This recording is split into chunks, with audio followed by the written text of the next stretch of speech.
जय गुरुदेव। प्रेमी भाई बहनों, हर व्यक्ति के अंदर परमात्मा को प्राप्त करने की इच्छा होती है। भगवान के दर्शन का ललक यानी लालसा हर व्यक्ति के अंदर होती है। मनुष्य जब से जन्म लेता है तभी से उसके सारे संस्कार उसके साथ जुड़े होते हैं और उन संस्कारों में ऐसा निहित रहता है कि घर परिवार के लोग किसी न किसी आयोजन के माध्यम से कोई न कोई संस्कार करके आध्यात्मिक ज्ञान को बढ़ावा देते हैं, धार्मिक प्रवृत्ति को बढ़ावा देते हैं, धर्म से जुड़े रहने की सीख देते हैं और व्यक्ति उसी संस्कार में जुड़ करके ऐसी भावना भक्ति में अपने को ले आता है कि उसके अंदर एक इच्छा जागृत होती है कि संसार को बनाने वाला कौन है, संसार को रचने वाला कौन है।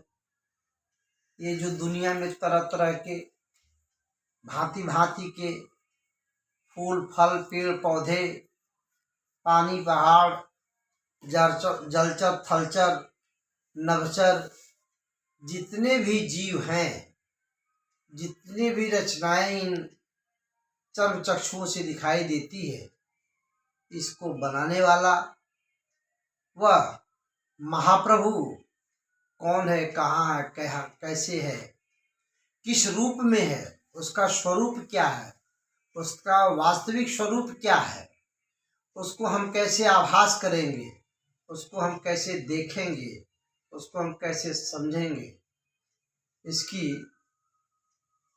इस विचारधारा का चिंतन बराबर मनुष्य को लगा रहा है।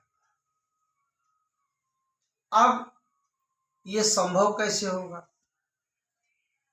बड़े बड़े महात्माओं ने अपनी अपनी वाणियों में दर्शाया है कि इसी मनुष्य शरीर से जीते जी परमात्मा मिलेगा, इसी मनुष्य शरीर में बैठ करके परमात्मा का दर्शन किया जा सकता है। लोगों ने किया, अन्य महापुरुषों ने किया, तो उन्होंने जो देखा तो उन्होंने अपने अपने भाषाओं में, अपने अपने वचनों में, पुस्तकों में लिख करके संकलित कर दिया, सुरक्षित कर दिया, ताकि पीछे के लोग, आगे के लोग जब आएं, पढ़ें, उनके अंदर एक जिज्ञासा हो कि हमें भी प्राप्ति परमात्मा की करनी है, तो वो कैसे करेगा। तो महापुरुषों के वचनों का पालन करेगा, निर्देशन लेगा, उनके सानिध्य में रहेगा, तो उसे उस फल की प्राप्ति हो जाएगी।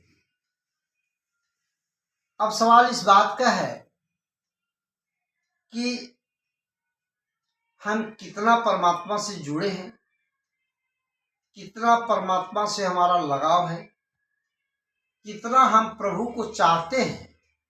इस बात पर निर्भर करता है कि हमारे विचार, हमारा आहार और हमारे आहार विचार से जो हमारे संस्कार बनते हैं, जो हमारे स्वभाव बनते हैं, वो परमात्मा तक पहुंचाने के लिए कितना सहायक।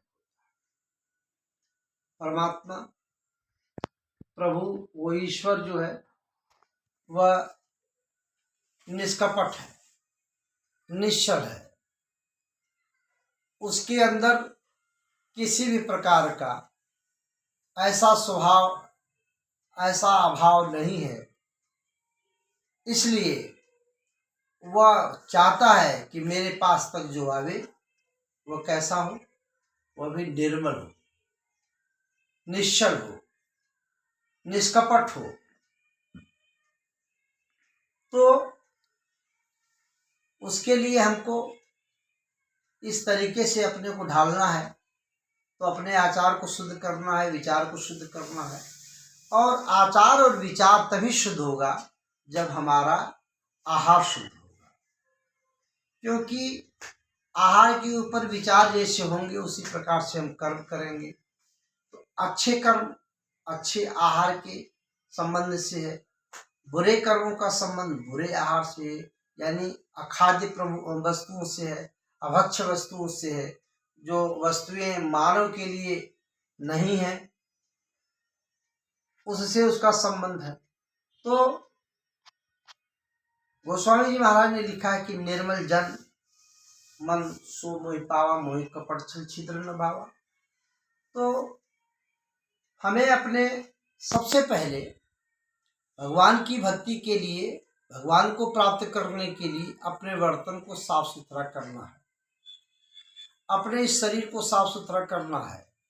और ये बाहर से साफ सुथरा करने से नहीं होता, इसको अंदर से, हमारे अंदर काम क्रोध लोभ मोह अहंकार, संतोषशील क्षमा विरह विवेक, ये हमारे अंदर है।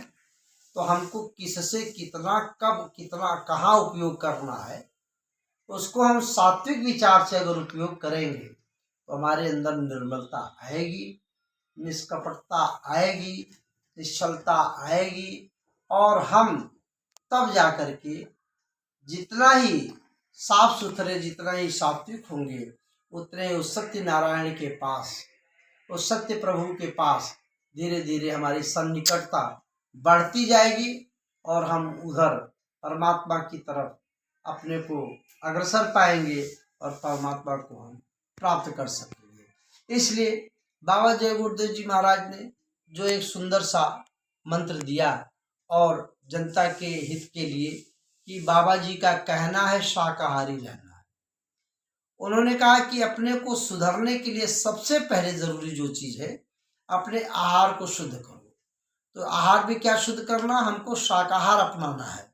और अगर शाकाहार अपना लिया व्यक्ति, तो उसके जो सात्विक भोजन से जो सात्विक विचार होंगे, जो सात्विक कर्म होगा, उससे जो है निश्चलता से, उसके निष्कपटता से, उसकी निर्मलता से भगवान तक प्राप्त करने में हमको देरी नहीं लगेगी। और हमको कोई न कोई ऐसा महापुरुष मिलेगा जो हमारी जिज्ञासा के अनुसार, हमारी आस्था विश्वास के अनुसार, जो तत्वदर्शी होगा, जो आत्मबोध का ज्ञान रखता होगा, जो परमात्मा को प्राप्त किया होगा, उससे हमारा मिलन होगा, हमारा उससे मिलाप होगा। और उसके द्वारा बताए हुए रास्ते पर हम अपने को अग्रसरित करेंगे। अग्रसर होकर के हम चलेंगे तो निश्चित रूप से हमारे अंदर भावना, सद्भावना और भक्ति का जो रस है, वो इतना अधिक से अधिक हमारे अंदर आ जाएगा कि हम परमात्मा की ओर बढ़ेंगे, परमात्मा के हो जाएंगे और परमात्मा के हो करके रहेंगे। परमात्मा में हमारा जीवन हो जाएगा। तो हमारे जीवन का जो उद्देश्य है, जो हमारे जीवन का यहाँ संसार में आने का जो लक्ष्य है, उसकी पूर्ति हो जाएगी और हम परमात्मा को प्राप्त कर सकेंगे। इसलिए एक बार फिर आपसे निवेदन प्रार्थना है, हाथ जोड़ करके करबद्ध प्रार्थना है कि हमारे गुरु महाराज ने सिर्फ एक सीढ़ी चलने को आपसे निवेदन प्रार्थना किया है कि बाबा जी का कहना है शाकाहारी रहना है। शाकाहारी रह करके आप अपने जीवन को बिल्कुल साफ सुथरा और सात्विक बना सकते हैं और उस सत्य नारायण को प्राप्त कर सकते हैं। इसी आशा और विश्वास के साथ हम आपसे शाकाहारी रहने का हाथ जोड़ करके विनय करते हैं, प्रार्थना करते हैं, निवेदन करते हैं, आपका चरण स्पर्श करते हैं कि आप बाबा जी की इन बातों पर विचार करें। बाबा जी का कहना है शाकाहारी रहना है, अपने जीवन में शाकाहार को अपनाएं और अपना जीवन सुखी और सफल बनाएं। जय गुरुदेव।